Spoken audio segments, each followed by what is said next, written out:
gather here for the evening session of International Conference on Social Islam 2020.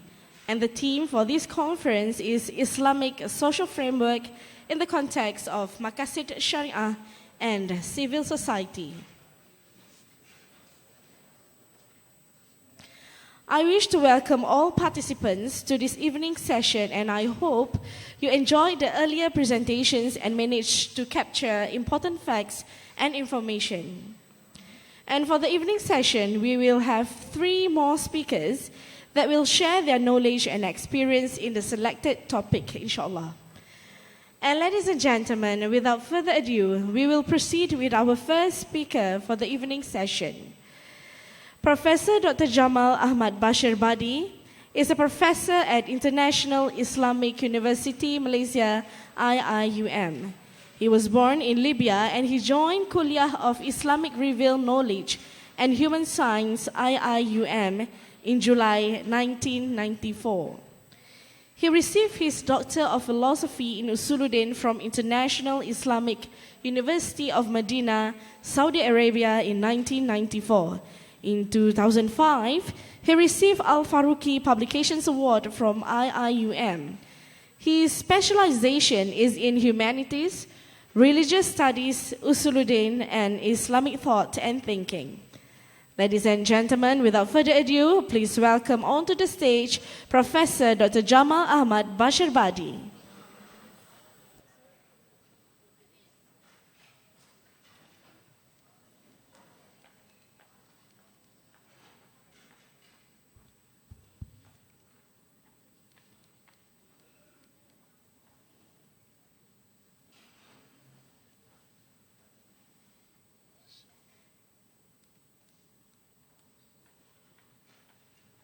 Is there okay.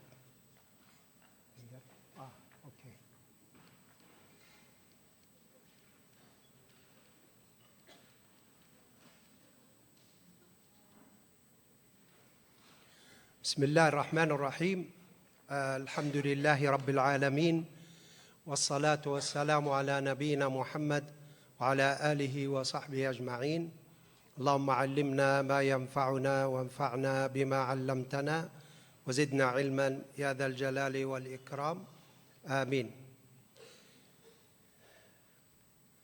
The organizing committee, Triple IT team, Datu Dr. Muhammad Manuti, and all the UNISA authority staff, brothers and sisters, Assalamu alaikum wa rahmatullahi wa barakatuh. My session is on how da'wah, Islamic da'wah, can revive the societal dynamism. And this is taken, the main ideas are taken from my latest book, Islam, the Spirit of Creativity. It's under publication with Triple IT. I would like to also extend my appreciation to their help and support. So the role of da'wah in reviving societal dynamism. If I ask all the participants, is our life, society, stagnant or dynamic?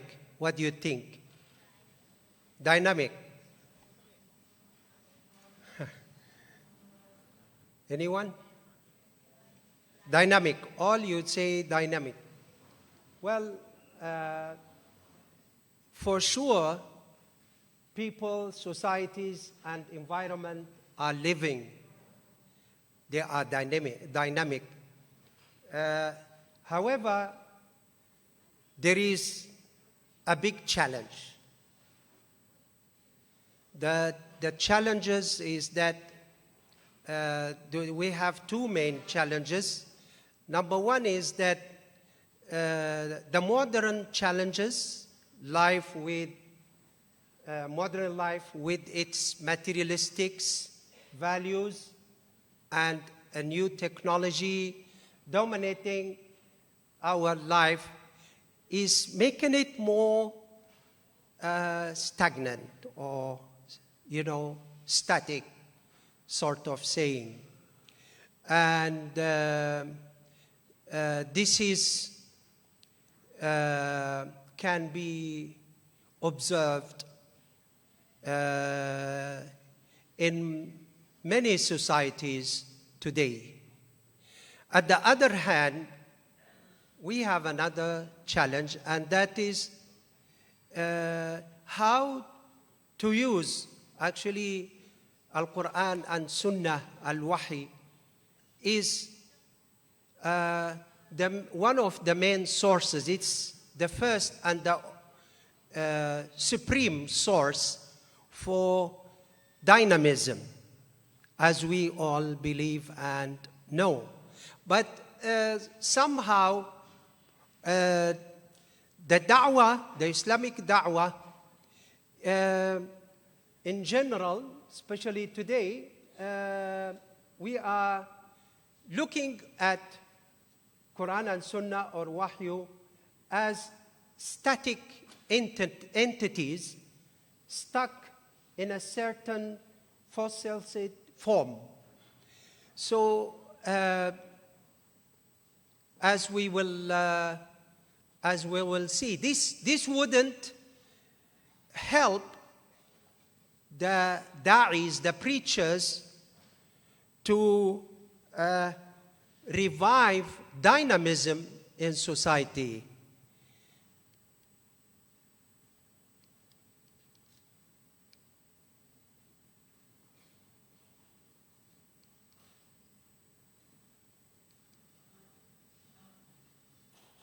Okay, as I have mentioned, that revelation, the best among other sources, constitute the platform for life dynamics.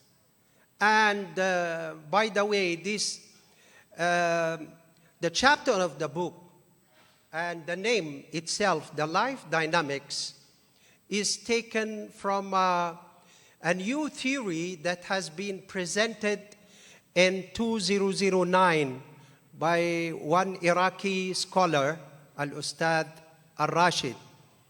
He has written 23 books on this theory or life dynamics, what he calls life dynamics. And he is sort of coming up with this a new Islamic, we can say, perspective of knowledge philosophy, we might say. And by the way, we have to know one of the first things that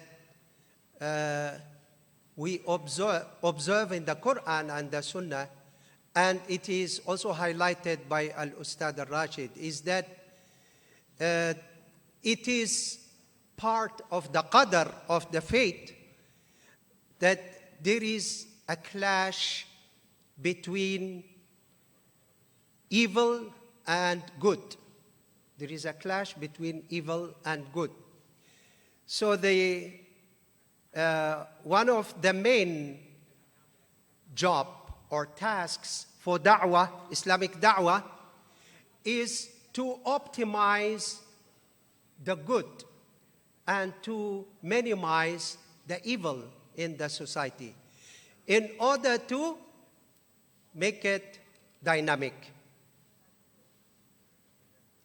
How can we, the challenge becomes, and this is the aim of the presentation, how can we inject dynamism back into ourselves, our societies, and our environment?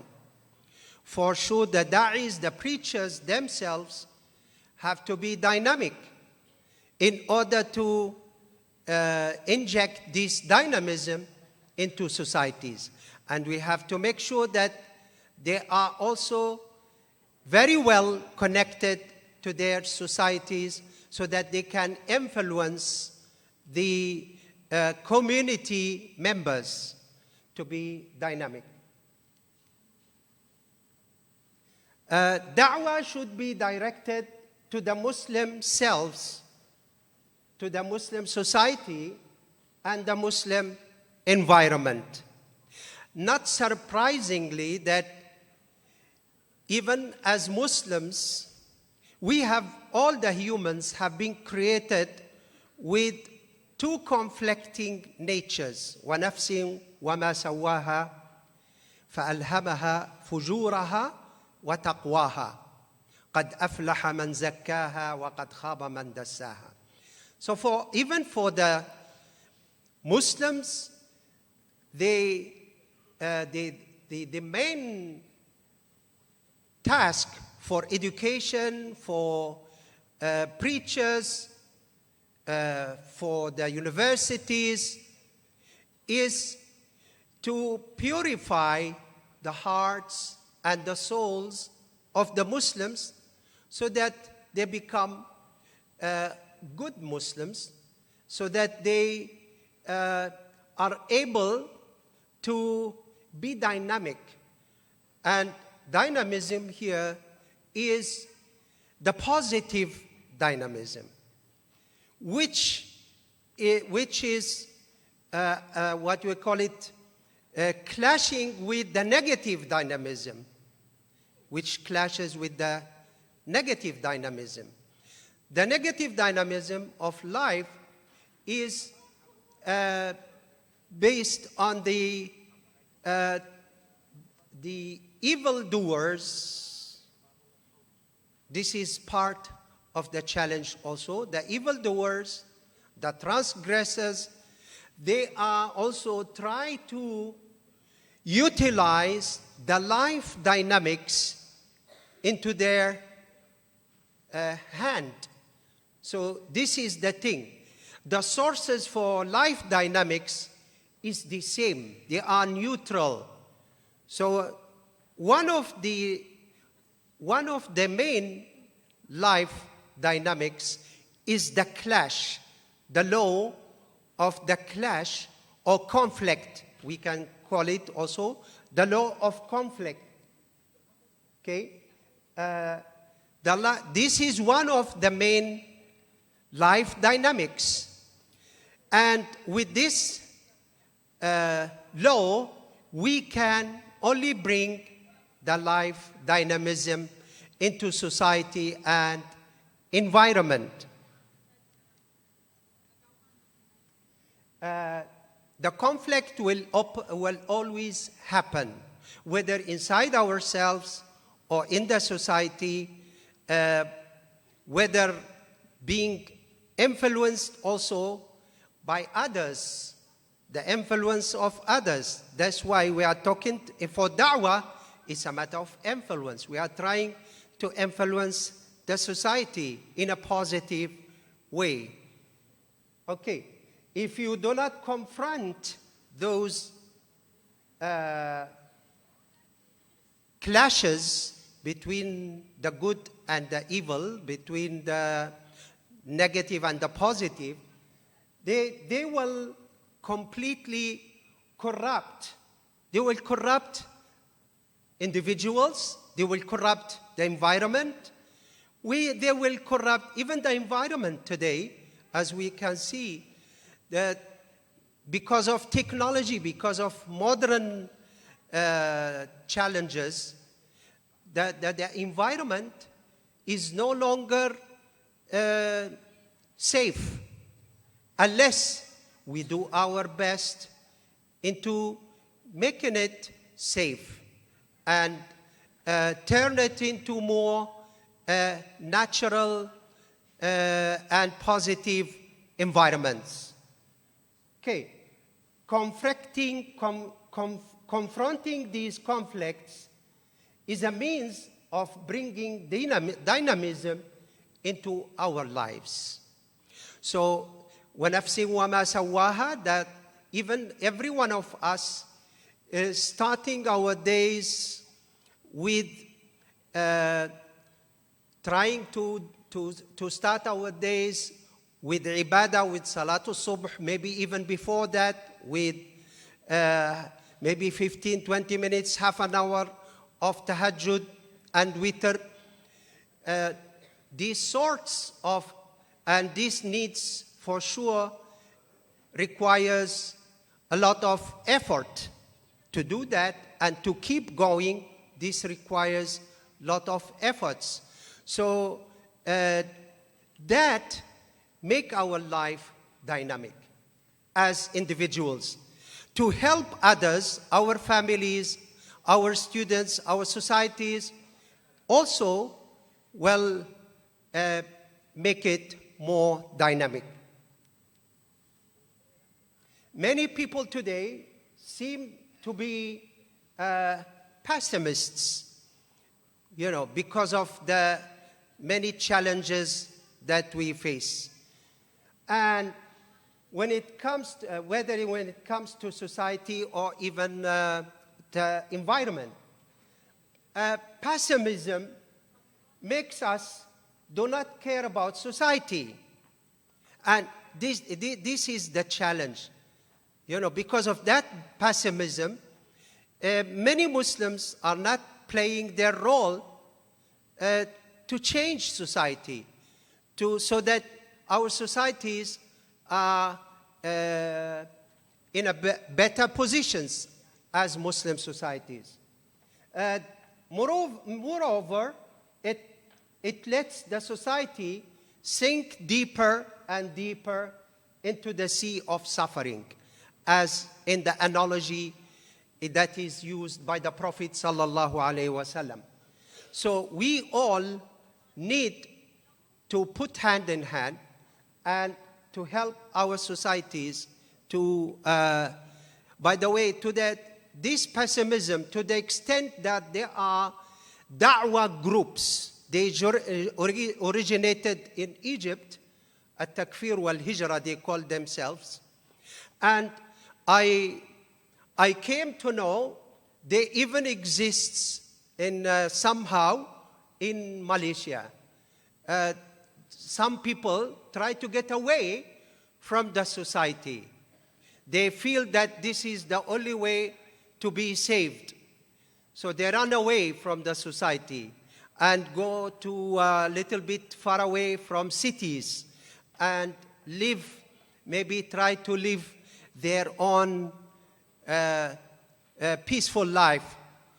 But however, living our societies, suffering, not helping the society to become dynamic, to become a good Muslim society, this will make it even worse. It will not solve the problem.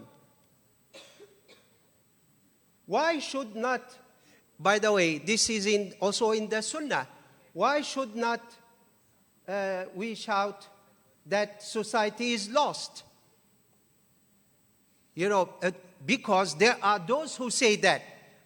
By the way, there are those who say or claim that the societies are lost.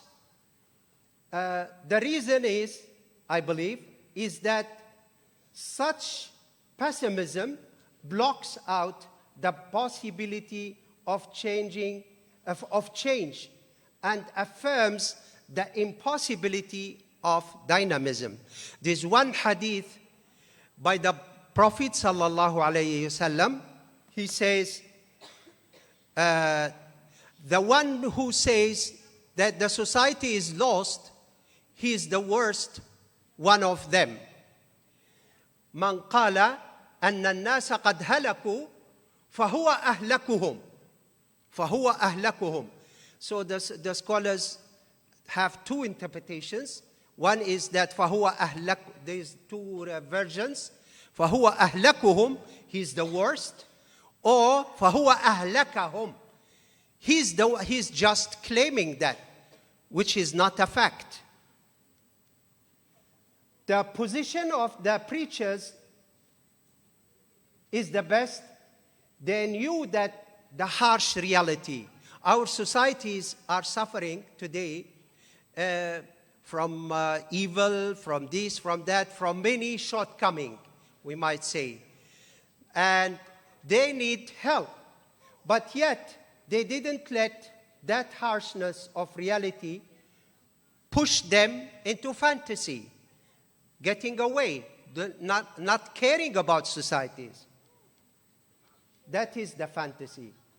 Our aim is to bring dynamism back into stagnant society. Society is the connection between us, between you, between me, you, and the society. If we have a good connection, then only then this dynamism will take place. Okay? So everybody is at the center. So we are talking also, one good thing about the dynamics, life dynamics.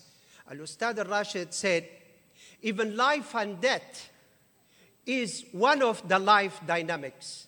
And he says that individuals and societies and institutions, and he concentrates on institutions. He says that institutions also start, it's like humans. They are born, they grow up, and then they get older and older. So he said, we need to make sure our institutions, our societies, are not, make sure that they will not go to the, to the death stage. So that is the thing. When we realize how integral we are to the society, so we're talking about also the personal responsibility here for students, for lecturers, for preachers, okay? When we realize that the society can only be dynamic when we are ourselves dynamic. So everybody of us also has to be dynamic. Conflict brings dynamism. This is a law of life dynamics. In the domain of self, we saw how conflict positively brings dynamism. For the negative side,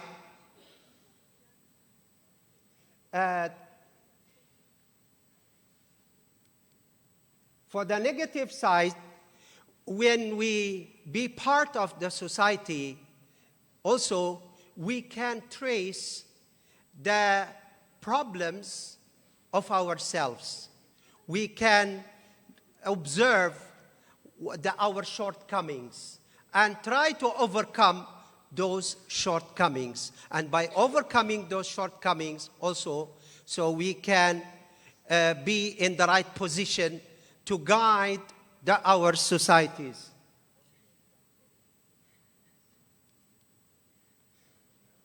Okay. This does not mean that the domain of self is the same as the domain of society. They are not identical, rather than they are connected. There is some similarities, but they are not identical, but they are connected.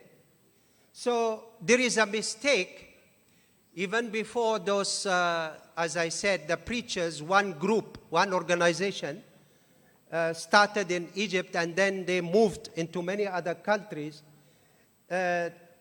This led the monks to go into mountain temples and disassociate themselves from society in the hope of saving society.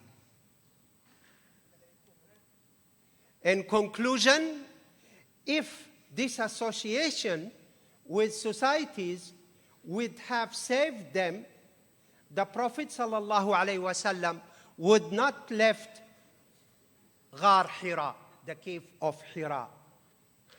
But he did leave it, and he returned to his community who were steeped in the stagnation of idolatry. And the Prophet ﷺ was able to inject the positive dynamism into the society. So we need a lot to learn from the Sirah an-Nabawiyah, which is, as I said, one of the greatest sources with the Quran for sure for these life dynamics. Thank you for and jazakumullahu khairan for your participation. Wassalamu alaikum wa rahmatullahi wa barakatuh.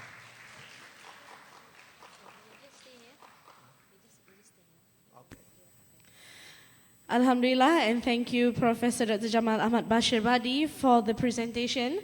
Now we would like to invite Yang Berusaha Dr. Fazli Adam, the Director of Inspire UNISA, to present a token of appreciation to Professor Dr. Jamal Ahmad Bashir Badi. Please welcome.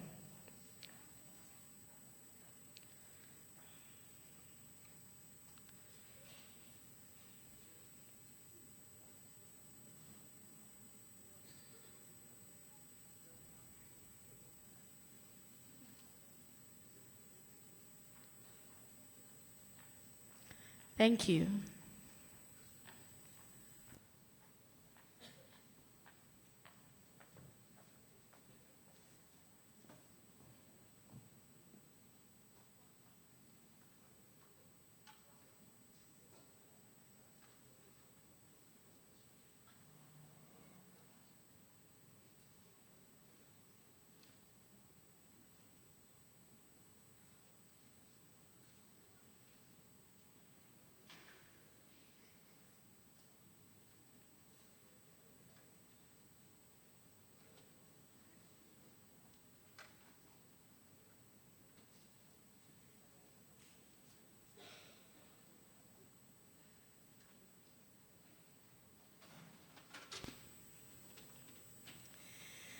Ladies and gentlemen, we will now continue with our next speaker for the evening session, who is also the Dean of Faculty of Applied Social Science, UNISA.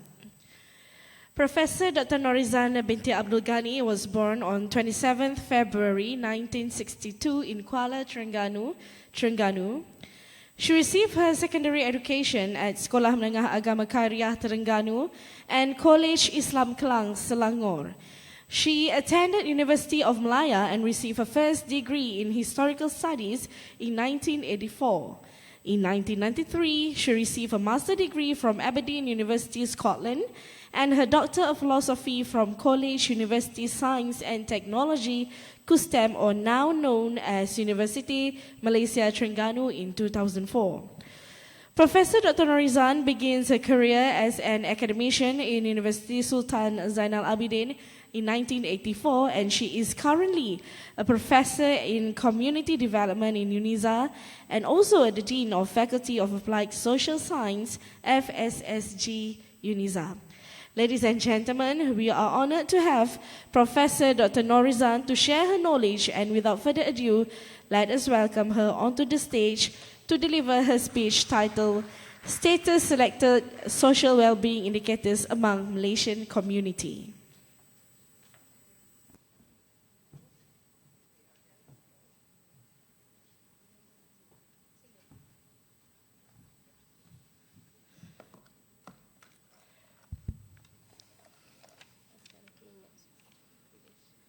Next previous. Okay.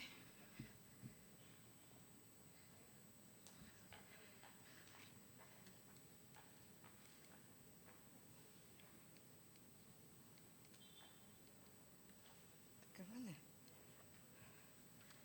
Mana ni? Okay. Bismillahirrahmanirrahim.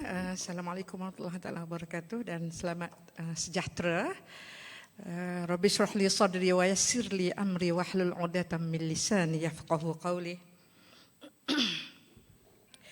Yang berbahagia Datuk Dr. Muhammad Nur Manuti, Chairman Board of Directors UNISA, Maha Guru saya, Prof. Datuk Dr. Muhammad Abu Bakar. I was there at University Malaya in 1980 to 1983.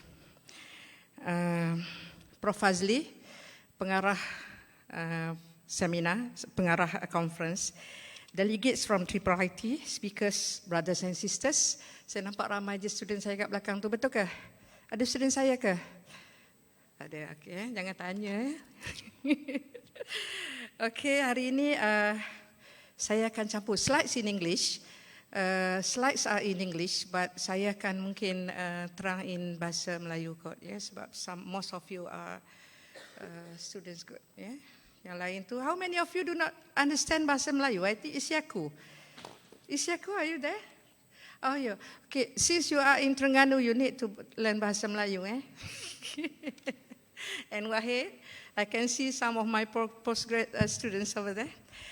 Okay, hari ini, today saya nak share some of the experience saya sebagai pengkaji berkaitan dengan kualiti hidup dan juga social well-being, iaitu kesejahteraan sosial. Ya. Tajuk saya adalah Status of Selected Social Wellbeing Indicators among Malaysian Community, di mana masih lagi saya sedang membuat kajian berkaitan dengan social well-being di bawah geran FRGS saya. Baru siap setahun dan ada another 1 year more to go. Jadi data saya masih panas. Baru 3 hari lepas saya analyse data untuk dapatkan status dan juga mean, ya, untuk mean dan juga termasuk yang kualitatif saya tak sempat nak translate into English. Jadi yang kualitatif part tu saya di bawah di bahagian akhir nanti saya dalam bahasa Melayu. Yeah. Okay, for an introduction. Siapa yang jaga ni? Nisa? Nisa ke saya? Okay. First part saya akan buat introduction, pengenalan dan juga sedikit literature review, iaitu tulisan-tulisan lepas. Sedikit saja, just go through saja. Methodology, objective of the research saya buat, objective ada talk saya pada hari ini, dan indicators of social well-being. Serta findings tu yang agak sedikit lambat sikit lah saya nak buat, tapi saya dah dapatkan semua sekali. Jadi nanti kita akan share lah apa sebenarnya status kesejahteraan sosial yang ada dalam masyarakat Malaysia pada hari ini. Okey, teruskan Nisa. Ini adalah for the introduction. Saya sebut bahawa well-being ini adalah satu, kalau saya senang saja kalau tanya saya apa itu well-being. Well-being adalah subjective quality of life. Ya, sebab tu mula-mula tadi saya kata salam sejahtera. Ya, sejahtera bermakna well-being. Ya, well-being itu adalah subjective quality of life. Quality of life itu objektif. Ya, objektif. Sesuatu yang, for example, kalau kita ada rumah, kuat tak dengar saya ni? Kuat ataupun terlalu kuat? Okey. Contohnya, ya, analoginya ialah sekiranya kita mempunyai sebuah rumah besar.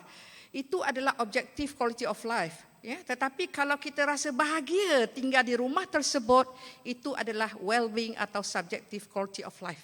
Faham, ya? Jadi antara kita ni, kita nak objective quality of life, kita nak well-being, subjektif.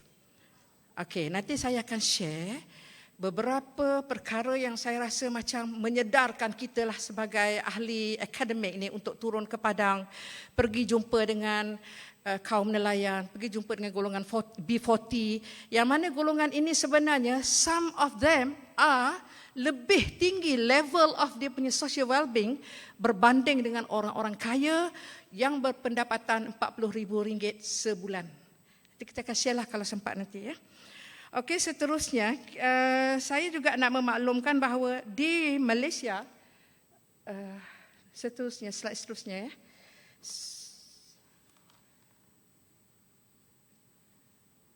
Okey, di Malaysia kita sebenarnya sudah ada data, ya, data mengenai kualiti hidup, ya, kualiti hidup kalau nanti dikeluarkan oleh EPU, ya, Economic Planning Unit di bawah Jabatan Perdana Menteri. Yang first saya jumpa adalah semasa saya FRGS saya yang pertama dulu, iaitu pada tahun 2004, ya. Saya gunakan Malaysian Quality of Life Index, ya, pada tahun 1999. Kemudian tu dia keluarkan lagi yang indikator baru, bukan indikator baru, dapatan, ya, kita punya level of quality of life of Malaysian, ya, society pada tahun 2002. Kemudian keluar lagi pada tahun 2004 dan 2011. Ya. Tetapi selepas itu, kita merasakan bahawa kalau objektif quality of life ini macam seolah-olah macam tidak dapat memberi kebahagiaan kepada rakyat negara kita. So kita tukar kepada satu, Malaysia bukan kita ya, tukar kepada buku baru iaitu Malaysian Wellbeing Report bermula pada tahun 2013 ya. Dan sekarang pun ada lagi report pada 2016. Di situ kalau adik-adik siapa-siapa yalah kawan yang rajin untuk pergi buka, sekarang dia tak keluar dalam hard copy, dia ada dalam soft copy. Pergi ke laman website EPU di bawah Jabatan Pendidikan, you can get that soft copy punya inilah economic Malaysian Wellbeing Report 2013 dan 2016. Okey, seterusnya. Okey, ini indeks yang ada ya. Kalau ikut indeks yang ada di bawah saya tak nampak sebab saya ni ada sedikit kecacatan mata, pakai spek pun saya tak nampak juga ya, kat sini saya nampak ya. Ini adalah indeks ya, indeks Malaysia Wellbeing Index ya. Komponen-komponen yang ada adalah 14 komponen dan juga 68 indikator, 68 indicators ya. Antaranya ialah transportation ya, perhubungan. Saya rasa saya tak perlu baca sebab saya ada 32 slides, di mana 32 slides ini saya nak kena habiskan dalam masa 30 minit. Jadi 1 minit 1 slide. Yang mana yang tak saya tempat baca tu you all guys tengok kat sini lah ya, kat sini. Tapi saya nak sebut bahawa indikator-indikator yang ada dalam Malaysia Wellbeing Index itu adalah lebih kepada indikator yang diambil daripada barat. Ya, diambil daripada barat. Okey. Okey, seterusnya Nisa. Juga saya rasa di bawah situ ada kita tengok dalam well-being ni ya, dalam kesejahteraan hidup ni dia ada individual well-being ya, kesejahteraan hidup, kesejahteraan individu, kesejahteraan komuniti yang diukur daripada perspektif yang agak berbeza lah. Kalau individu tu diukur pada individu. Kalau komuniti tu dia akan tengok pada apa komponen-komponen yang harus ada dalam komuniti. Dan juga national well-being ya, di peringkat negara lah ya. So how can we measure it juga saya rasa saya tak detailkan juga sebab saya nak pergi kepada saya punya dapatan kajian ya. LR juga literature review adalah saya ambil saja 4 daripada beratus-ratus yang saya dapat, cuma saya sebutkan di sini hanya 4 saja. Ada yang mengkaji mengenai okey di sini dia Malaysian Economic Planning Unit EPU define component constituted under social well-being were housing, perumahan ya, leisure tu apa? Hiburan ya, hiburan, governance ya, public safety, keselamatan awam, social participation, partisipasi sosial ataupun penyertaan sosial, culture, budaya, health, kesihatan, environment and family. Keluarga juga ada. Tetapi tidak dimasuk. Apa yang you all rasa macam tak ada satu kat sini? Apa yang tak ada? You rasa apa yang perlu ada di sini? Apa? Cakap student saya ni. Cepat student dalam kelas saya selalu belajar. Apa yang tak ada dalam sini? Happiness, agama, tak? Moral, agama tak ada di sini. Itu sebab kita buat banyak-banyak kali. Kenapa? Dia lack of satu benda di situ. Dia letak religion, agama. Ya. Okey, saya teruskan lagi dengan metodologi. Ya, adik-adik yang buat postgrad ni, master dan juga PhD ni, tolong tengok sikit ya. Nak belajar apa boleh. Okey, saya buat mixed methodology iaitu gabungan 2 kaedah kajian, kualitatif dan kuantitatif. Beberapa negeri terlibat iaitu Terengganu ikut zon timur ya, Selangor, Tengah, Perak, Penang Penang Utara, Perlis Utara dan juga Sabah, Sarawak lah ya. Baik, purposive sampling. Kenapa? Kerana saya menggunakan responden saya adalah terdiri daripada 2 grup. Kuat tak? 3 kumpulan ya. 3 kumpulan iaitu T20, ya. 20 yang berpendapatan tinggi, iaitu saya kira RM13,000 ke atas per month. Kemudian M40, ya, medium yang pertengahan, iaitu yang berpendapatan RM12,000 ke bawah, saya ambil sehingga RM3,000 lah, RM3,500. Dan yang akhirlah B40, iaitu yang berpendapatan RM3,000 ke bawah. Ini kan kita tak tengok lagi siapakah yang lebih bahagia, orang T20 ke ataupun orang M40 atau B40. Ya? Okey. Nisa? Tak, ya, okey. Objektif kajian adalah, objektif saya lah yang saya nak cerita hari ini ialah kita nak tengok identify status of social well-being among Malaysian community. Okey. Saya tunjukkan, ya, kalau anda tengok di sini adakah gambar-gambar yang ditunjukkan ini, inilah gambar yang happy, ya. Kalau you tengok gambar ni, apa yang you rasa? Happy kan? Okey, so selalulah maknanya tunjukkan emoji yang sebegitu kepada saya dalam kelas kalau saya mengajar, ya. Kan kalau kita tengok gambar-gambar yang kita rasa macam nak gelak saya kan. Rasa happy kan? Okey.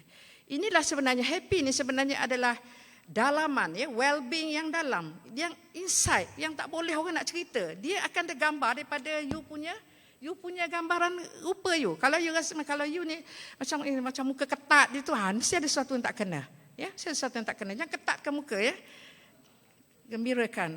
Okey, seterusnya. Okey. Indicators, ya. Indikator yang saya guna dalam kajian saya adalah life necessities yang daripada health and community service, income affairs. Saya baca sikit je lah, ya. Work environment, ya, persekitaran kerja, domestic affairs, ya, rumah tangga macam mana, housing and neighborhood, ya, perumahan dan juga kejiranan, personal individu dia, dan juga healthy food and juga and lifestyle, ya, dan gaya hidup dia.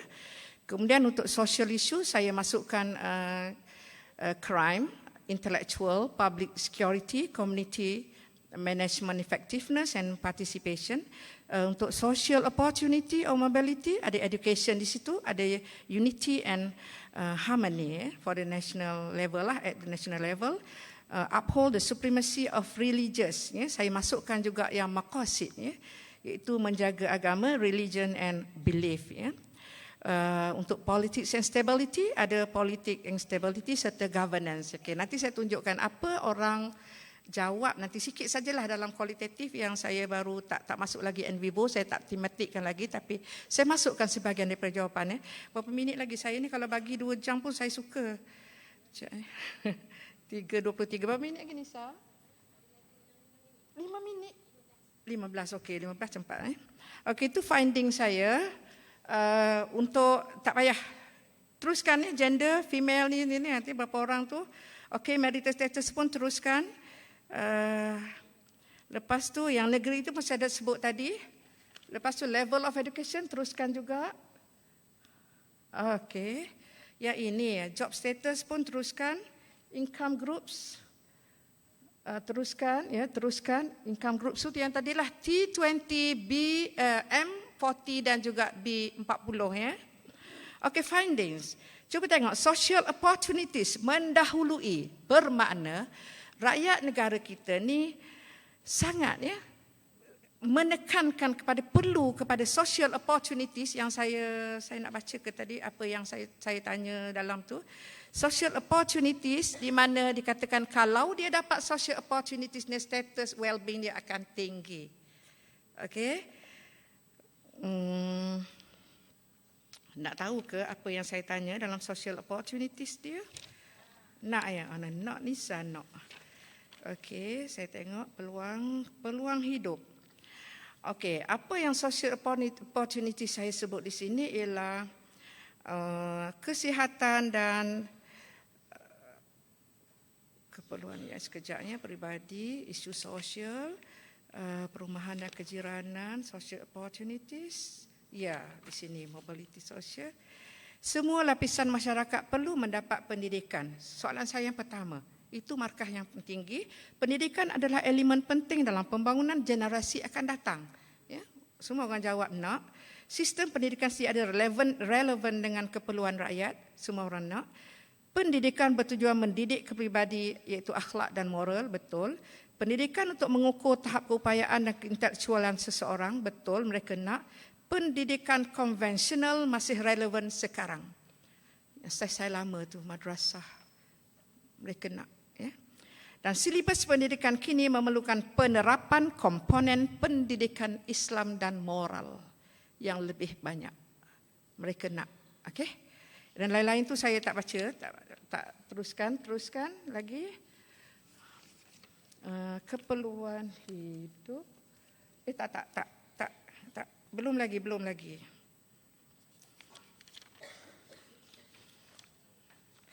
Pergi kepada slide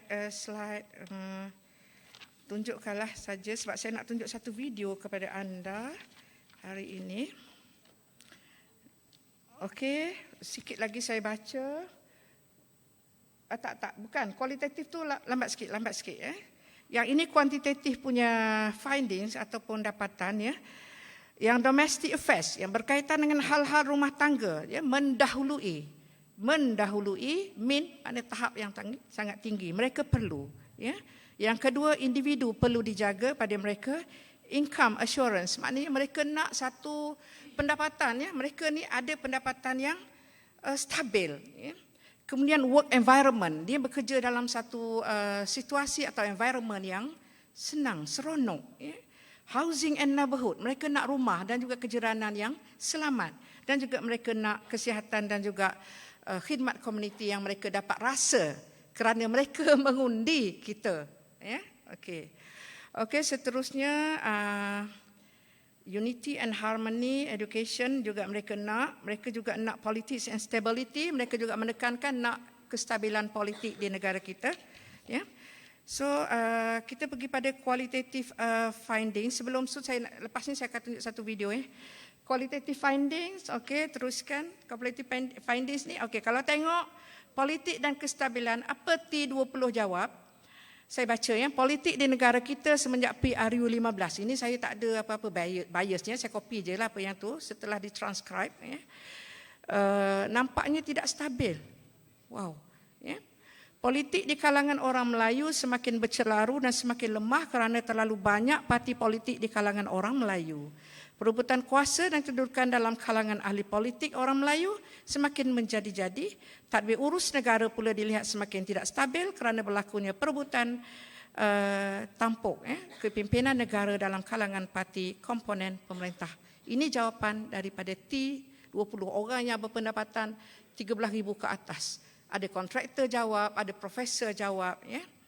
Okey, yang M40, biasa M40 ni ramai guru, ramai cikgu ya.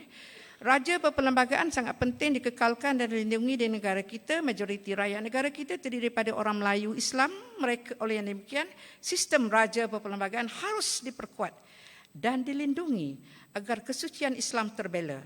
Aktiviti-aktiviti bermasyarakat harus melibatkan penglibatan kepelbagaian kaum agar setiap kaum berasa atau merasa diperlukan dan dihargai.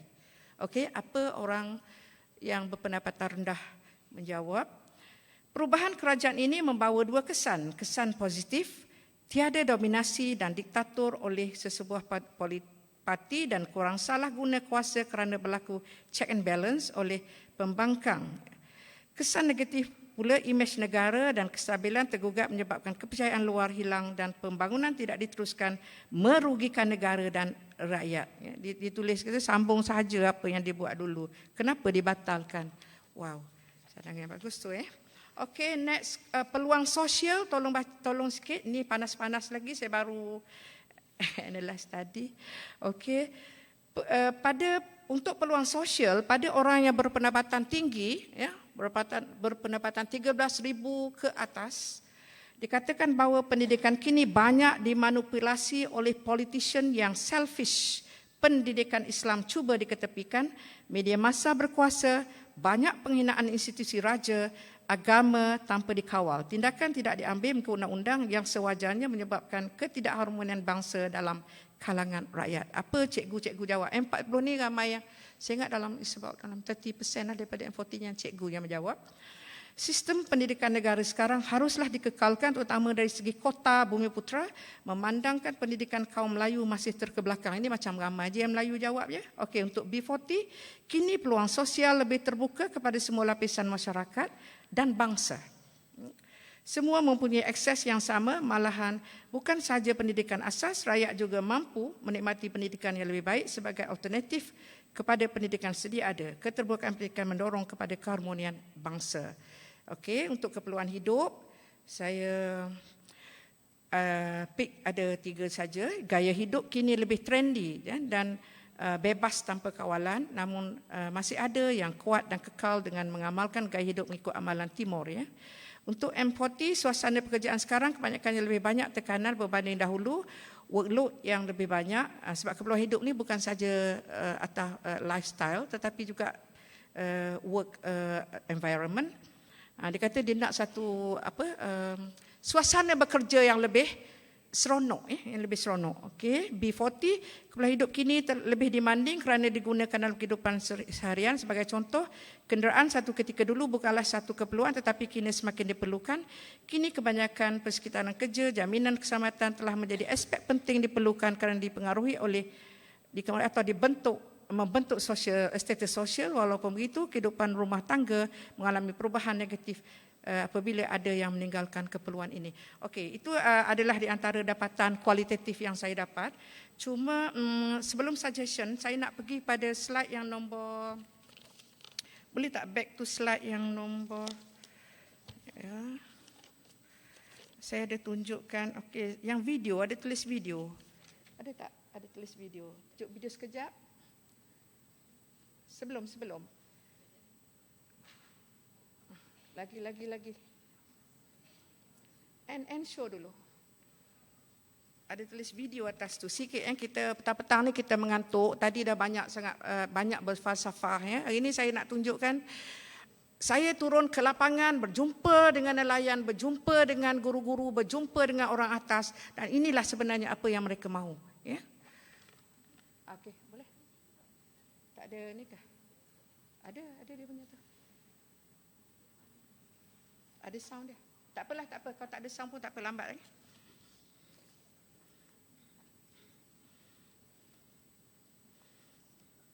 Ramai orang sekarang yang menghadapi masalah mental ya. Di kalangan pelajar pun dia orang bila ada masalah mental, apa yang dia buat? Ada yang gores tangan sendiri ya. Masalah mental di antara satu isu yang sangat besarlah sekarang. Saya rasa bukan saja among students tetapi juga among community ya. Utama yang stres-stres sangat nak capai KPI here and there, memang akan menghadapi masalah ya. Okey, dalam Islam pun saya rasa ini lebih rapat pada Islam. Islam suruh kita berkawan ya, kita berjumpa bersaudara ya. Saudara. Sebenarnya dia ada sound tapi tak apa, lambat nanti.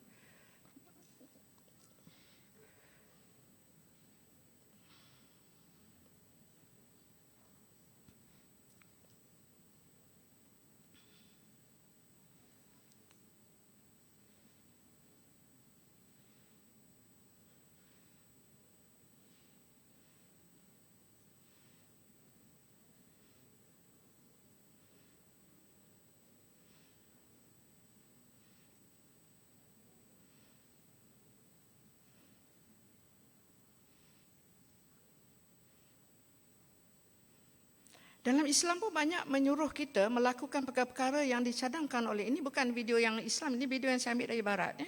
Ini video ni lebih nampak bahawa dia dah mula ke arah nak ya, indikator tu dah mula ke arah nak balik kepada religion ya.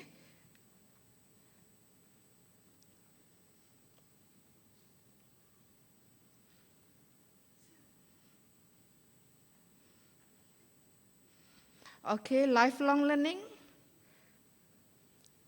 Minal mahdi ilal lahdi ya. Belajarlah kita, carilah ilmu. Tuntutlah ilmu ya.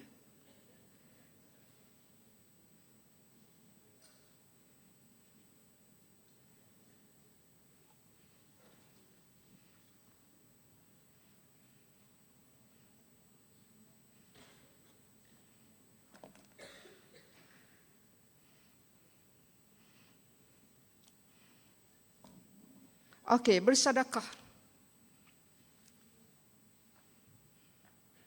Biasa tak kalau kita rasa macam, biasa tak dengar kita baca hadis-hadis di mana orang yang banyak bersedekah ni hidup dia penuh sejahtera kan? Betul tak? Kan? Orang yang banyak memberi ni sebenarnya, if you want you to be respected and then you respect others, kalau you nak supaya orang memberi pada anda, Allah memberi kalau orang tu tak balas pun, anda memberi, anda harus memberi pada mereka. Ya, sedekah. Okey dah? Okey, pergi kepada suggestion. Berterabur-terabur sikit lah ya. Sebab biasalah dibagi 30 minit ni. Biasa kelas 2 atau 3 jam kan. Jadi berterabur-terabur sikit. Okay, suggestion. Okay. Untuk suggestions ni saya cadangkan adalah kajian-kajian yang akan datang ni. Tak payahlah terlalu tinggi sangat kajian anda. Turunlah ke lapangan ya. Kerana komuniti memerlukan anda. Rakyat memerlukan anda, golongan miskin memerlukan anda, tetapi kita tak perlulah terlalu sangat bersajak-sajak sampai ke atas langit, tak perlu. Ya, satu kajian saya nak share satu pengalaman saya. Sekarang saya membuat satu kajian dadah ya di bawah AADK, dan saya rasa sebab saya fokus kepada remaja. Ya, apabila kita interview remaja-remaja lelaki dan perempuan, memang sangat menakutkan. Sangat menakutkan. One-to-one interview. Ya, sangat menakutkan. Bila kita tanya apakah berapa jenis dadah yang diambil? 5. Bukan 1. Kita cuma dengar tatu-tatu. Kita kena ambil kuda je. Kan? Tak. Macam-macam. Sehingga apabila mereka rasa mereka tidak mempunyai dadah, mereka mengambil thinner pun yang awak. Thinner. Tahu thinner? T-H-I-N-N-E-R. Ya, mereka pun ambil. Nampak tak? Mana teruknya. So kita tak perlulah kita nak hebat buat kajian itu, kajian ini, tapi turunlah ke lapangan. Kerana saya sebut lagi, komuniti memerlukan kita. Politicians, ya, ilmuwan, pelajar-pelajar, pergilah ke lapangan dan anda nanti akan berada, taklah melangut sangat ke atas. Ya. Mungkin kita tak terasa apa sebab adik-beradik kita, saudara kita, sepupu kita bukan penaga dadah. Tapi kalau perkara ini berlaku pada kita, baru kita tahu betapa sukarnya ya, untuk menghadapi isu-isu dadah ni. Itu baru dadah. Bila saya tanya pada seorang, saya tak tanya pun, dia kata, Puan, dia cakap dengan saya, Puan, dia kata, Puan tahu tak, kalau yang perempuan ni terlibat dengan dadah, dia bukan terlibat dengan dadah saja, tapi macam-macam, seks rambang, dan lain-lain. Macam juga alkohol. Arak itu adalah ibu segala maksiat. Sama dadah. Dari mana dapat dadah puncanya? Ramai yang perempuan dapat daripada boyfriend, kawan. Kalau tanya lelaki, remaja, berapa ramai yang dapat dadah, dari mana dapat dadah? Kawan di sekolah. Kawan di sekolah. Awak seram tak? Seram kan? Kalau seram, turun kepada komuniti. Ini terutama yang daripada FSSG ni. Fakulti Sains Sosial Gunaan. Apa guna anda belajar dalam kelas ni. Ya? Baca doa, masuk dalam sebelum belajar baca doa. Tapi keluar tak tahu. Awak lupa bahawa anda, komuniti memerlukan anda. Okey, mulai ya? Okey. So, seterusnya pergi kepada, ada sikit gambar lah. Are they really happy? Kalau kita tengok sini, ya. Ya, okey, stop dulu, jangan lagi teh. Adakah kalau kita tengok gambar sini, gambar yang tu, adakah kalau saya lah tanya saya, are they really happy? Not really, saya kata. Sebab kadang-kadang senyum tu adalah senyum yang kita buat-buat. Happiness, yeah, we cannot buy happiness dengan duit. Money cannot buy happiness. Happiness datang daripada apa yang terjelma daripada perbuatan kita. Okey, Ustazah. Tazkirah petang, ya. Kan? Betul tak? Kalau kita memberikan, kita rasa bahagia kan? Apabila kita dapat memberi kepada seseorang, membantu seseorang dalam kesusahan, kita tiba-tiba dia kita rasa macam, kenapa aku rasa macam bahagia je hari ini? Kan? Ada je orang yang gelak ketawa tapi dia tak bahagia. Ramai je, berapa ramai ya, orang ialah bintang-bintang filem, penyanyi-penyanyi rock yang mati bunuh diri sebab apa? Sebab mereka banyak duit. Sebab saya kata money cannot buy happiness. Happiness itu datang dari dalam. Ya, daripada perbuatan kita dia masuk ke dalam, ya, dan juga dia akan keluar akhirnya keluar melalui mungkin riak muka kita. Dia naturally, ya. Sebab itu sahabat-sahabat dulu, ya, Uthman Affan, mengapa dia banyak memberi? Sebab dia dengan memberi itu dia tahu dia bahawa dia akan dapat well-being itu. Dia akan sejahtera, ya. Kenapa sahabat-sahabat dulu banyak memberi? Sehingga bila meninggalnya, wafatnya sahabat-sahabat dulu, dia tidak ada harta pun. Ya, kerana apa? Kerana dia nak itu. Dia nak well-being itu. Sebab well-being tidak boleh dibeli. Ya. Sejahtera tidak boleh dibeli, happiness tidak boleh dibeli. Okay. Juga, ya, seterusnya. Okey, awak kenal yang tengah tu lah. Saya rasa awak kenal sangat yang tengah tu kan. Betul? Siapa? Memang. Memang kenal lah yang tengah tu. Ya. Okey, seterusnya ada hadis berkaitan sejahtera. Saya baca maksudnya. Saya rasa saya nak share juga hadis ni. Terdapat 3 perkara yang membahagiakan dan 3 perkara yang menderitakan. Antara kebahagiaan itu adalah wanita, ya, isteri, yang jika kamu lihatnya, kamu akan berasa takjub. Ya. Tak apa, saya tak boleh panjang-panjang. Nanti awak dengar ustaz lah pula cakap. Jika dia tiada di depan mata, dia boleh menjaga dirinya dan hartamu. Ya, dia jaga diri dia. Yang kedua, binatang yang baik, yang mana boleh membuat kamu bergerak seiringan dengan teman-teman kamu. Rumah yang luas, yang punya keperluan dan kemudahan, utility dan facility yang mencukupi. Antara perkara yang menderitakan ialah wanita juga, isteri, ya, yang tadi, yang jika kamu memandangnya, jiwa terasa tak tenang. Ya, tanyalah diri kita, Ustaz, kalau tengok isteri itu tenang ke tak tenang? Tenang, okey. Dia adalah wanita yang baik, ya. Okey. Juga binatang, ya. Binatang juga yang lambat bergerak, jika kamu pukul kamu akan keletihan, sebalik jika kamu biarkannya, dan juga seterusnya ialah rumah yang sempit dan tiada kemudahan asas. Okey. Kalau rumah yang sempit dan itu lebih subjektif sifatnya, kerana kalau rumah yang sempit, macam ramai juga orang-orang yang sangat bahagia duduk di rumah tu, tapi bagaimana dia menyediakan environment rumahnya yang untuk melahirkan happiness, ya, itu berbeza, ya. Ada orang rumah besar tapi tak bahagia. Hadis kedua yang maksudnya ditambah lagi satu, saya tak baca panjang, ya. Cuma dia kata satu lagi yang membahagiakan kita ialah jiran, ya, jiran kita yang baik, ya. Faham? Kita maknanya bersaudaralah anda, ya. 40 rumah jiran. Saya pun tak sampai kenal yang 40 orang tu, tapi kita sama-samalah mengingatkan, ya. Apa yang saya bentang hari ini adalah untuk peringatan kepada bukan saja pada anda, tetapi juga memberi kesan yang sangat besar kepada saya apabila saya turun ke lapangan bersama dengan komuniti yang susah-susah. Ya, yang bersama komuniti memang sangat menyedihkanlah. Ya, saya masih ada 6 bulan lagi, 4-5 bulan, 3-4 bulan lagi lah untuk menyelesaikan kajian dadah saya, tapi sangatlah saya sesebab, ya. Sebab saya membuat kajian berkaitan dengan dadah, penggunaan dadah dalam kalangan remaja dan kanak-kanak sekolah. Ya, dadah-dadah besar-besar tu biasa dah orang buat.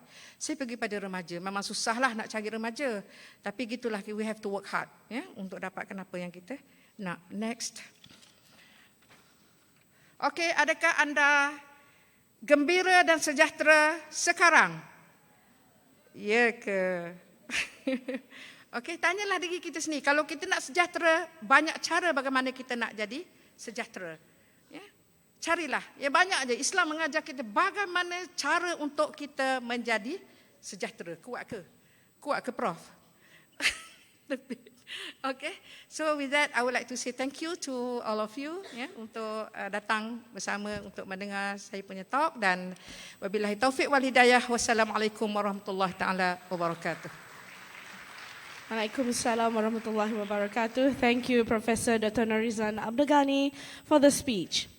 Now I would like to invite Professor Emeritus Dr. Jamil Osman, Advisor of IIIT of East and Southeast Asia region, to deliver a token of appreciation for Professor Dr. Norizan Abdulghani.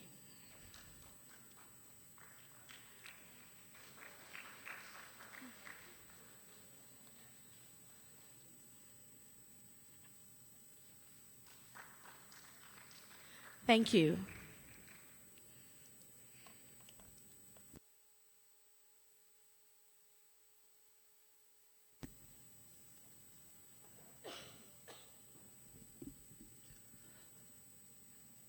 Ladies and gentlemen, members of the floor, for the final speaker, he was born in Yogyakarta and currently attached to International Institute of Islamic Thought, IIIT, Indonesia. He also served as a member of International Advisory Council of ISTAC, International Islamic University, Malaysia, since 2019. He is committed in humanitarian activities and he was a commissioner of the National Commission of the Human Rights, Republic of Indonesia. On top of that, he is also a founding member of Board of Trustees, Southeast Asia Regional Institute for Community Education, member of International Advisory Panel, International Movement for a Just World, a member of Board of Trustees of Muallimin and Muallimat Muhammadiyah, the National Board of Muhammadiyah, the Director of the Center for Research and Community Development of IKIP Muhammadiyah Jakarta, which is now known as Hamka University Muhammadiyah. He also received international awards such as the Aga Khan Award for Architecture, Lahore, Pakistan in 1980, the Ambassador of Goodwill Award by the Governor of Arkansas, Bill Clinton in 1987, and the Ambassador for Peace, Interreligious and International Federation for World Peace, South Korea in 2000. Ladies and gentlemen, without further ado, please welcome Dr. Habib Cherzin to deliver his speech entitled Islam and Community Development. Please welcome.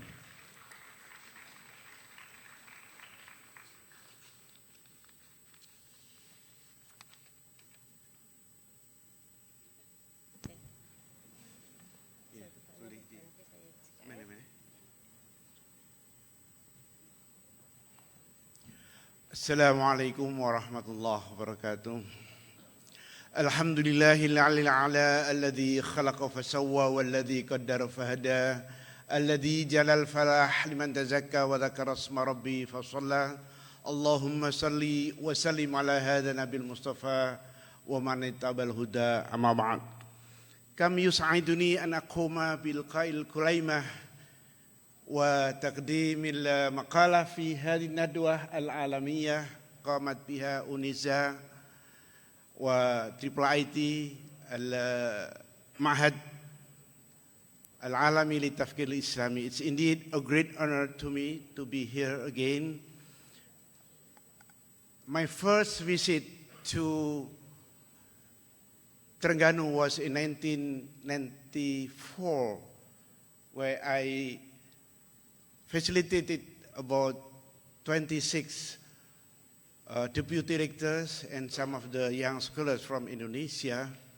And I'm happy to mention here that among of them then became a rector, and two of the youngest scholars one became minister of the National Planning Board, and one became most important special staff of the President for Pancasila development in Indonesia. He's a young fellow because of their visit to Kunza in 1994. Being the last speaker, I would like to express my sincere thanks and gratitude and appreciation to the previous speakers, Dato Professor Muhammad Abu Bakar, and also to my dear brother, Professor Dr. Nur Manuti, for his opening speech, which I would like to relate my presentation with his speech on the tatbiq, yani tatbiq, the implementation of the maqasid Sharia in the social life. Can you see? Yeah. Actually, I use the yeah.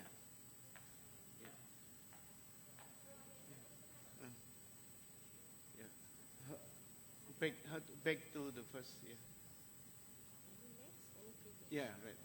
And I like to use the. You have the, yeah.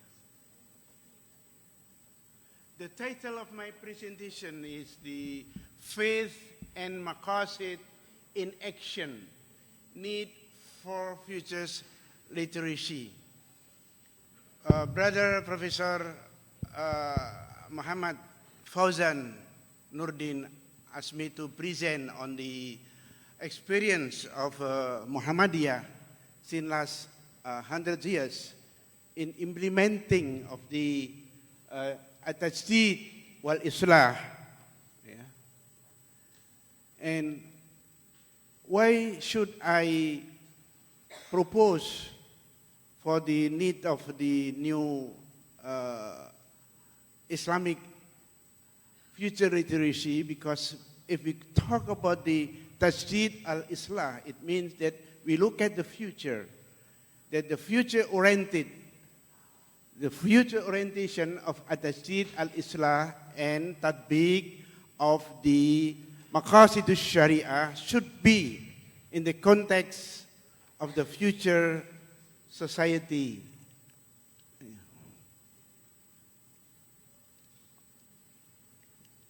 Okay. Yeah, okay, you can just, yeah. I cannot see. Yeah. I cannot see the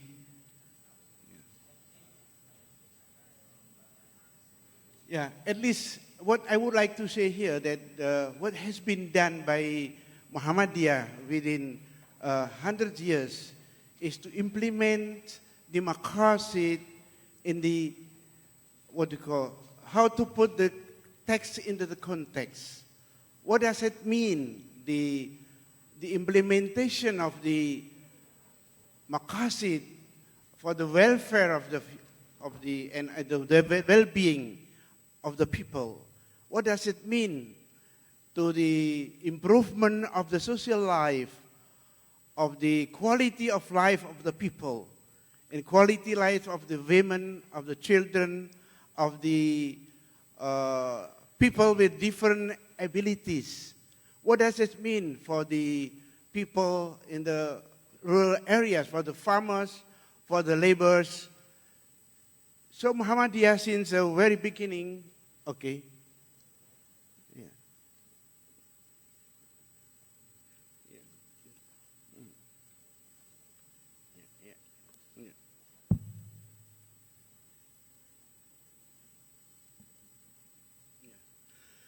So it's the question of the meaning, the question of the exists with or for meaning. To contextualize the implementation of the Maqasid al-Sharia, it means how to give it a meaning to the life of the people and the quality life of the Ummah.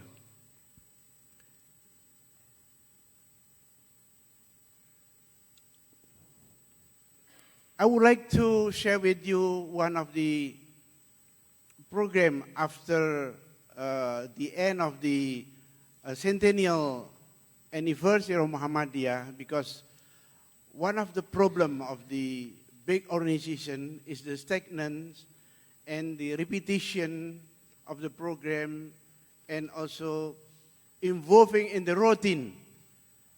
So we haven't any longer as the reformative or Tajdid or Islah.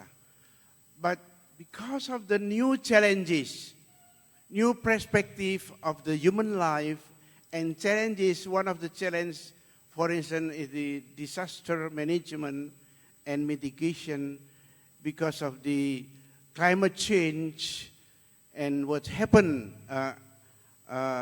in our current world, then Muhammadiyah reinvented itself in this new context of disaster. Even, it was our visit to the Aceh during the tsunami with Brother Yusuf Islam.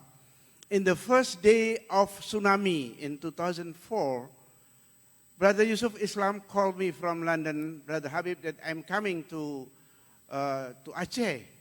I asked him why. Because I want to help the children. I said, be careful because we are worried about the child trafficking. We don't want to have a problem of children trafficking. And Brother Yusuf Islam taught me, no, I don't want to take them out of the Aceh. Just I want to make sure that the children are well taken care in terms of health, education, and shelter. And then I said, okay, but not now because the dead body is still there and the groundwork is still done. But then he came with his wife.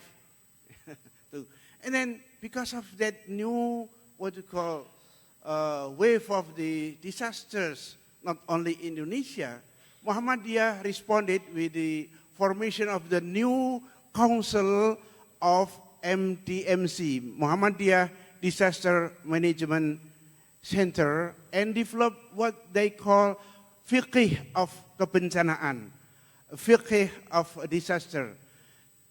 So, in responding to this new challenge, we respond from the religious side, the fiqh, but also in the technical, in the management, but also in the mitigation of the post-disaster mitigation, post-disaster rehabilitation. Now Muhammadiyah has centers for mitigation, for recovery, and even one of the University of Muhammadiyah in East Kalimantan designed as the University of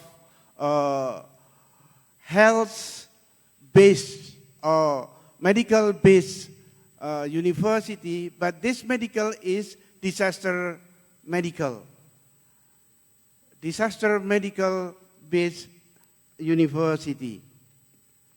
And the Center of Muhammadiyah Disaster Management, they have the centers for training, but also services for post-disaster management all over the country. Yeah, that's the standardization of the competence of the volunteers. Because Muhammadiyah is civil society. If we talk about civil society, it means that we talk about the organized and independent civil society, but we have to talk about the new current development of the global civil society, which also deal with the global governance. And from the old type of civil society, we are now coming to the new social movement. New social movement is the movement of independent people with the multi-sectoral, multi-stakeholders, and with the advocacy, public advocacy. So the new social movement dealing with multi-stakeholders,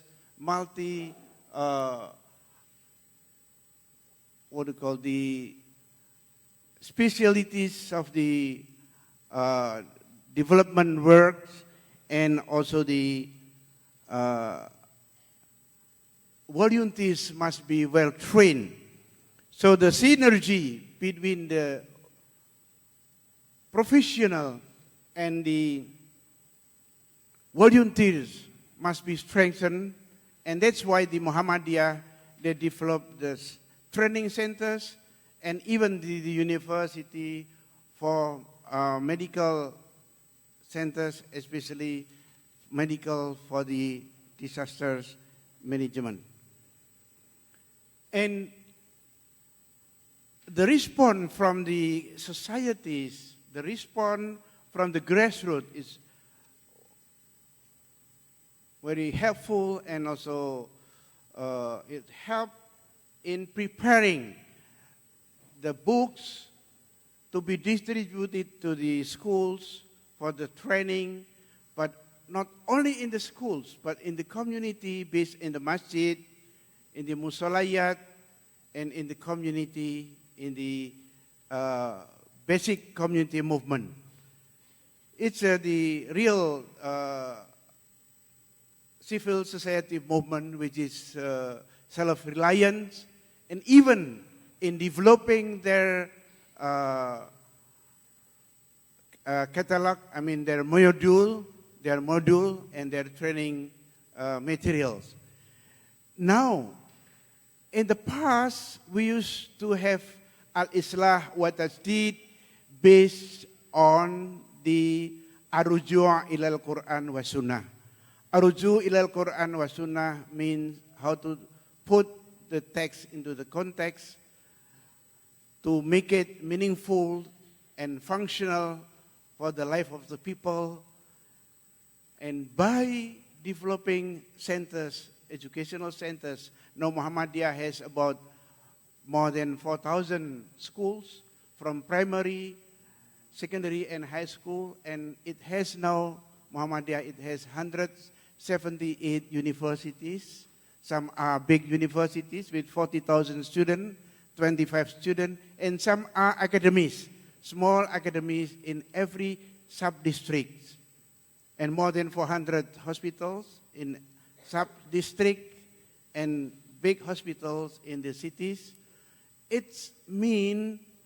What does it mean to the life of the people? The development of the orphanage, the development of the school, the development of the university means to develop the centers of services, the centers of people participation, the centers to develop the quality of life of the ummah, and the centers for education to uplift the people's freedom, people's participation in the community. And we call it as the theology of Al-Ma'un.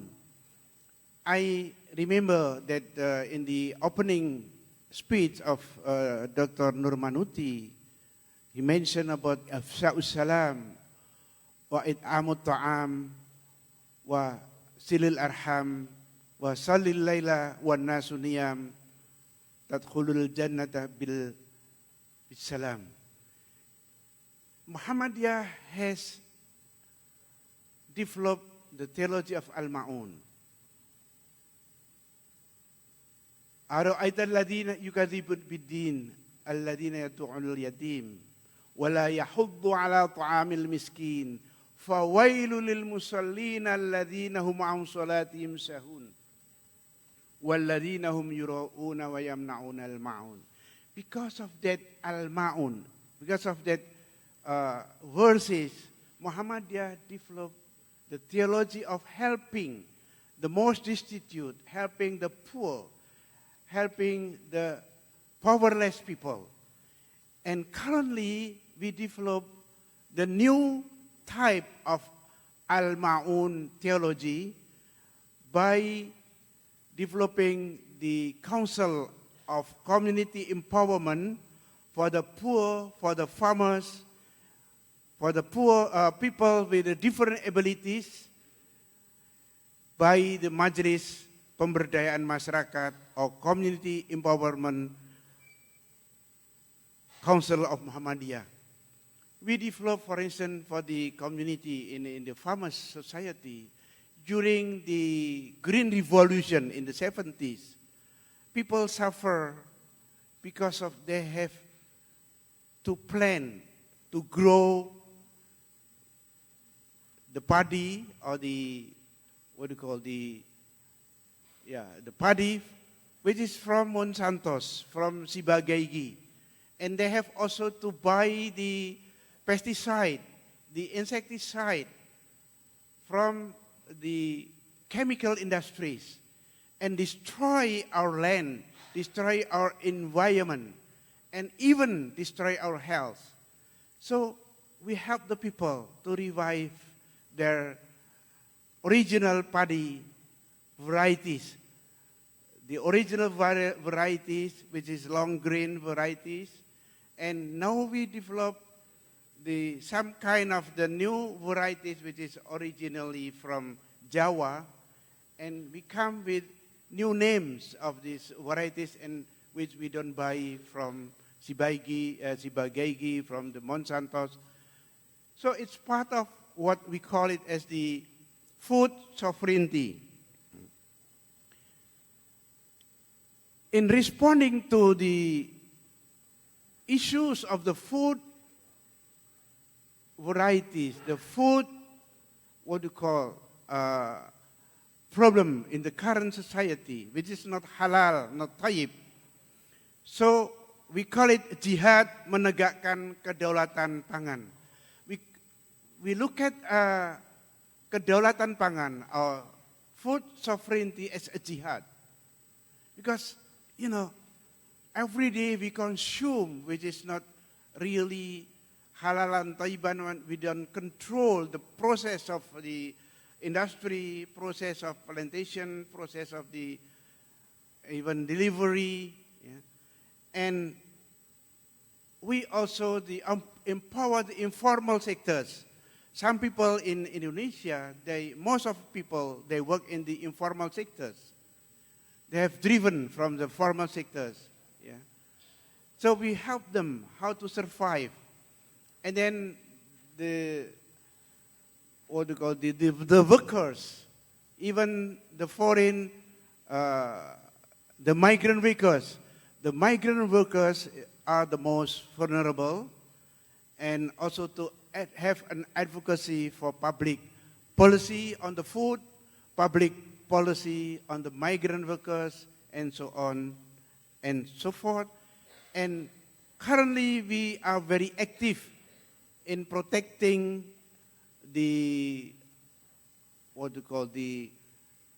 protecting and promoting all of the facilities for people with different abilities. We call them in the past people with disability, and now we call them as the people with different abilities. They are able. They are normal people. In the school we have the inclusive schools, because the masjid is inclusive, the street is inclusive, and the pasar is inclusive. So the school must also be inclusive for the people with disability. Now I would like to share with you that aside from being Tajdid, reformist organization, Al-Islah wa Tajdid, Muhammadiyah also keep the tradition of developing the heritage, Islamic heritage, ilmul ulama, and tafaqquh fid din. So Muhammadiyah since last at least 10 years, we have been developing very intensively the Center for Lembaga Tafaqquh fid Din.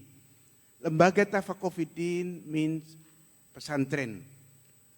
In the beginning, in the 1912, when Muhammadiyah was established in 1912, we renewed the pesantren system with the new school system. But then we came back. Al-muhafadhah al-qadimis salih ma'al ahdi bil jadidil aslah.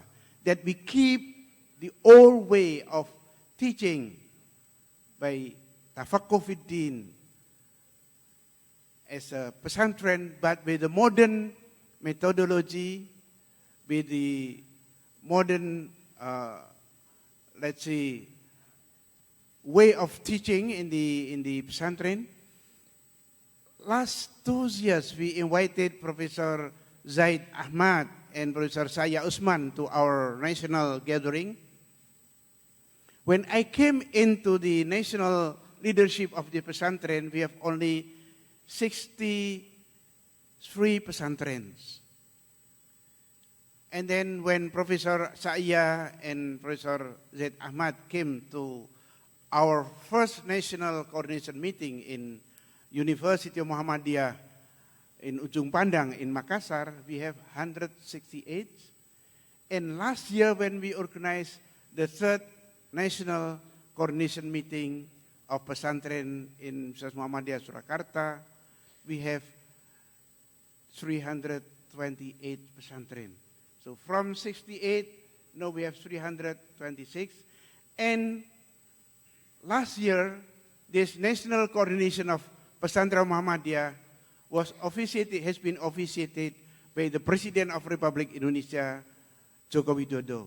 It means that pesantren of Muhammadiyah seen as an important part of the empowerment of the society.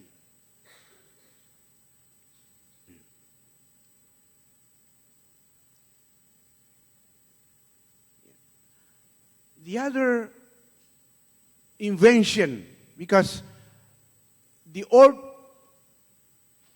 institution like Muhammadiyah has to have a new invention, new way of look at the future to give new hope, because Islam is Bashir.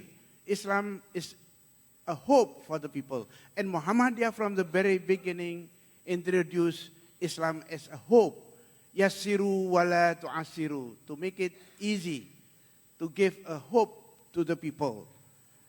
So, since last 10 years, we have been developing the Center for Lazismu, Lembaga Amil Zakat Muhammadiyah, and according to the National Board of to the National Zakat Lazis of the State of Indonesia, Lazismu Muhammadiyah is the second largest lembaga amil zakat in Indonesia after the state. And it has several programs for the education, for the health. We have at least 2 or 3 flooding, hospitals, flooding hospitals, yeah, which help people in the remote areas because of this collection of zakat. Because of the collection of zakat, we develop centers for health care, and the hospital, the flooding hospital with the ships to serve the people in the very remote areas, and the economy. Now we develop the so-called Muhammadiyah Saudagar. Saudagar is entrepreneurs. Yeah. Actually, we have seen the very beginning this what we call the Association of Saudagar Muhammadiyah. But because of this new program of Lazismu, it has a new blood in developing the Center for Profit, Center of Muhammadiyah, which help the health, for the education, especially for the those who are the needy people, for their scholarship. Alhamdulillah, we send scholarship for those who studied overseas from this fund from the Lazismu. So what we would like to share here, that the tradition of giving, the culture of giving must be invented and developed and also nurtured to our generation. Give, and give. Because in Muhammadiyah, everybody give, share and care. Give and care. This the idea of this program. And also, it's become the pillar of the humanitarian services during the disaster, but also when we have starvation, this center of Lazismu become center for humanitarian issues. How this Muhammadiyah developed from the very beginning? Because of the cadres. The cadre was formed in 1918 when the founder of Muhammadiyah, Kiai Haji Ahmad Dahlan, established the first school of Muhammadiyah in 12 December 1918 by Mu'alimin and Mu'alimat.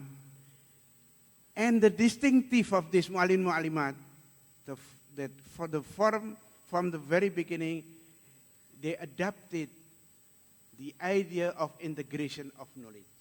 That what make it different from the conventional school based on the Dutch system, or even based on the pesantren, because pesantren is formally for the religious studies, and the Dutch system more to serve the Dutch administration.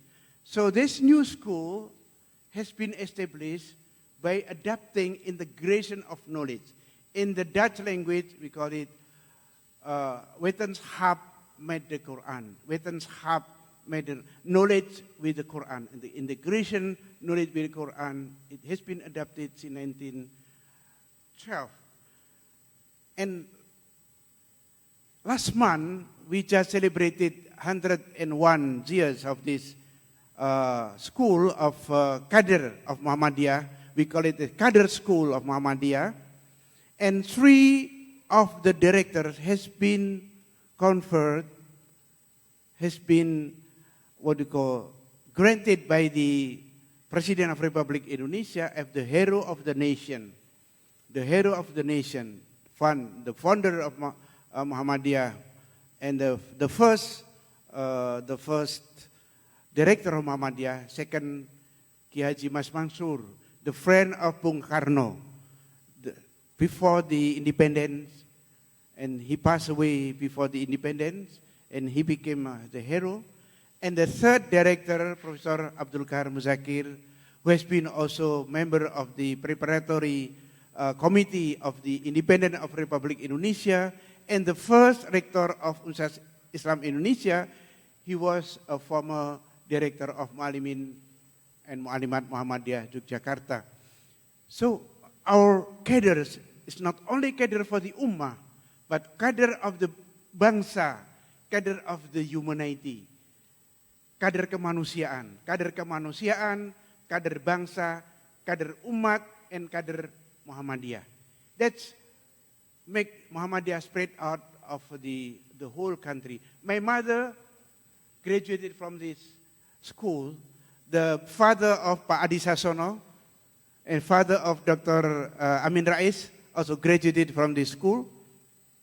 And my mother was the chair of the lady of the Muhammadiyah lady.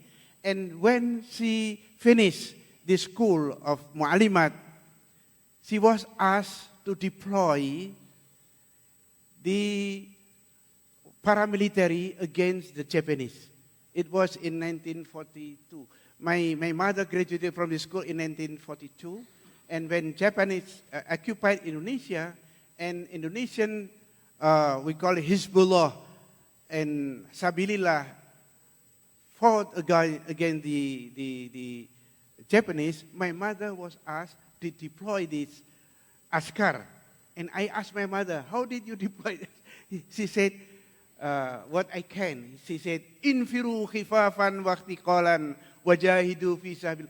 So the leadership of the school has become the most important. According to my mother, all of the students, the graduate of this school, even for 1-2 years, they can be a leaders in the society. And finally, Ummatul ilmi atajdid fil ilmi wal hadara. To me, the second decade, second century of Muhammadiyah is atajdid fil ilmi wal hadara, based in the universities and in the hospitals.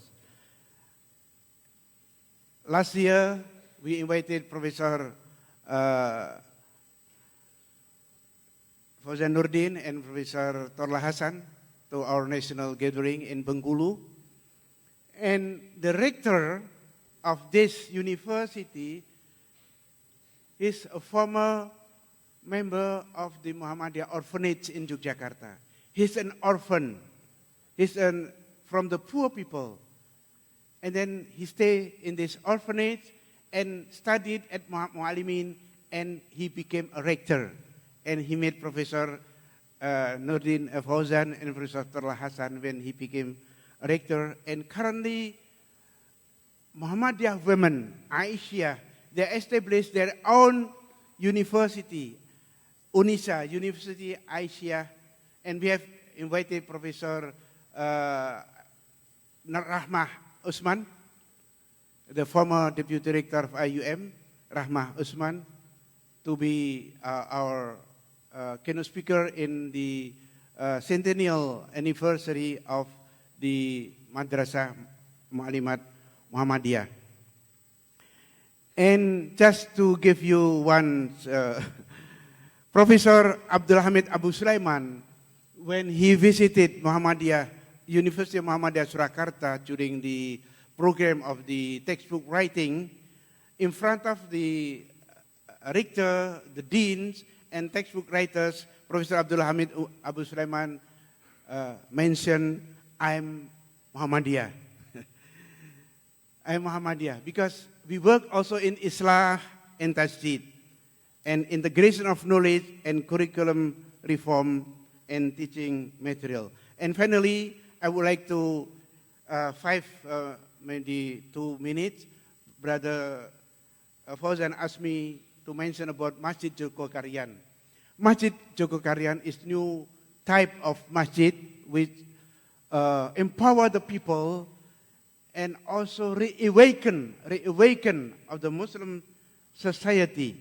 This Masjid Joko Karyan, actually it has been established in 1966 by sub-branch of Muhammadiyah. Masjid Joko Karyan is a sub-branch of Muhammadiyah in outskirts of Jakarta. This is one, the gentleman who stand in the far left is the, let's say, the commander, the imam of this, Imam Takmir of this masjid. Brother Jazir is very famous.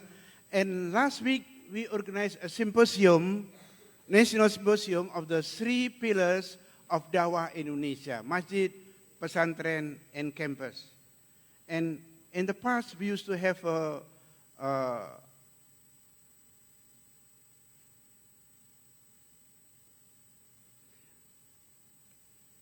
campuses masjid. Yeah. Gajah Mada, we have Salahuddin. In ITB Bandung, we have Salman. In Jakarta UI, we have Rahman Hakim. And it's become the center of excellence. But this masjid is not in the campus. This masjid in the community. The function of this masjid to make the people sujud, ad-da'wah ila sujud, ad-da'wah ila salah.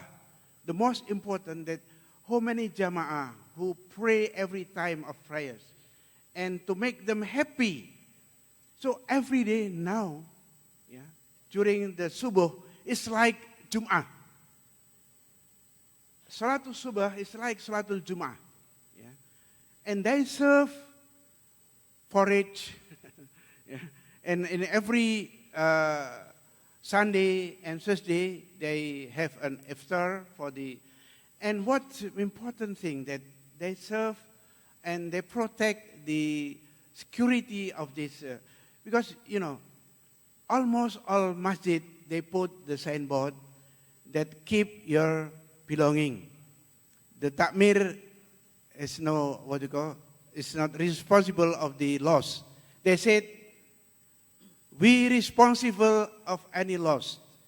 If you lost your slipper, you lost even your bicycle or motorcycle, we will give you the same, the new, we will buy for the new. So the masjid is also the place for the leadership training. Masjid should empower the people and should develop the, what you call, the happiness of the people. Yeah. And these are the principles of this. In this masjid, is zero, what you call, in every time, in every week, sometimes in the mosque, they announced that today we have 4 million, and we have another, we collected 5 million or 7 million. In net most, all of this expenditure, out of the expenditure came from the people, and zero, what do you call, it must be expended for the welfare of the people.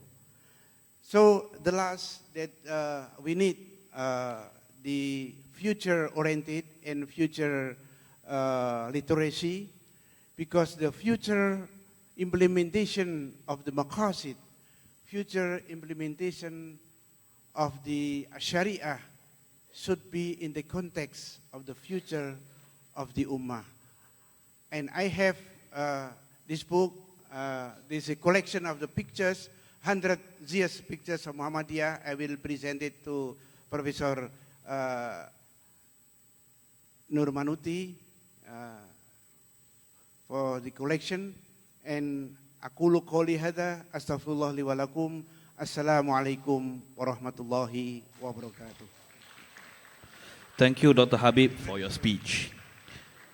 We would like to invite Yang Berbahagia Professor Dr. Muhammad Aslam Hanif, Director of Publication and Translation, Triple IT, East and Southeast Asia, to present a token of appreciation.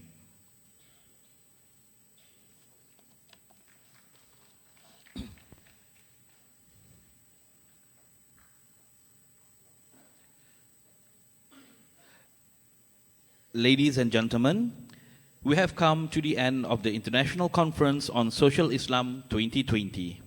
Our hope is everyone enjoy listening to the speakers sharing their ideas to make a better world.